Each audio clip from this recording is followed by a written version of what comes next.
जय जगन्नाथ बंधुगण आज आम जानिबा 2024 मार्च मासर कुंभ राशि मासिक राशिफल विषय। एही मासिक राशिफल ग्रहंक स्थिति और चलन को नहीं आधारित एवं ग्रहंक स्थिति और चलन आम जीवन रे बहुत प्रभाव पकई थाए, जहा फल आम जीवन रे केबे सुख आसी थाए तो केबे दुख आसी थाए। सेथिपई ग्रहंक स्थिति और चलन को नहीं आमे पारिवारिक जीवन, वैवाहिक जीवन, आर्थिक स्थिति, शिक्षा, व्यवसाय एवं स्वास्थ्य विषय रे संपूर्ण विश्लेषण करी कहिबो।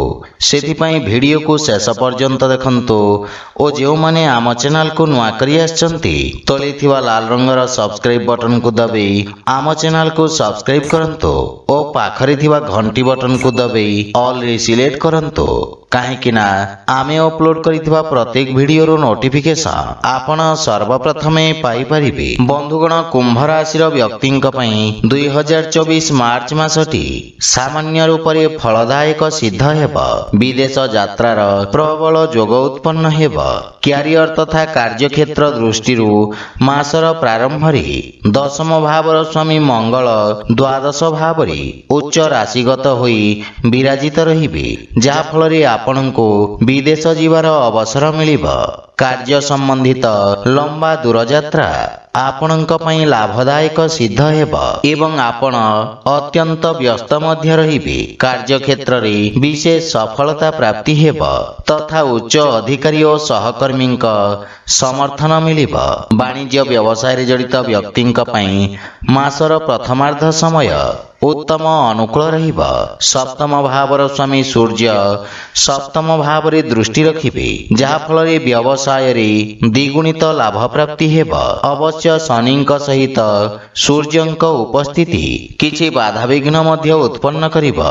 यापरे सूर्य आपणक द्वितीय भाव को गोचर करिवे एवं राहु मध्य द्वितीय भाव रे विराजित अछंती एवं मंगल शनिंक सहित ज्योति करी आपणक सप्तम भाव को दृष्टि रखिवे, जहा फल रे व्यवसाय रे किछि समस्यार सामना करिबाकु पड़िबो। सेथिपई सावधानता बजाय रखंतु। सेहिपरि आर्थिक स्थिति दृष्टि मासर प्रारंभ रे शुक्र और मंगल ज्योति करी द्वादश भाव रे विराजमान करिवे, जहा फल रे आपणक खर्च रे वृद्धि घटिबो। सेथिपई आपणको आर्थिक संकटर सामना करिबाकु पड़िबो एवं धनर सदुपयोग करिवार आवश्यकता रहिछि। राहुंक द्वितीय भाव रे प्रभाव थिबारु धन संचय करिवारे मध्य समस्यार सामना करिबाकु पड़िबो। अवश्य देवगुरु बृहस्पतिंक एकादश भाव तथा सप्तम भाव को दृष्टि कारणरु व्यवसाय क्षेत्र रे अधिक धन लाभर संभावना रहिछि, किंतु व्यवहार रे नियंत्रण बजाय रखंतु।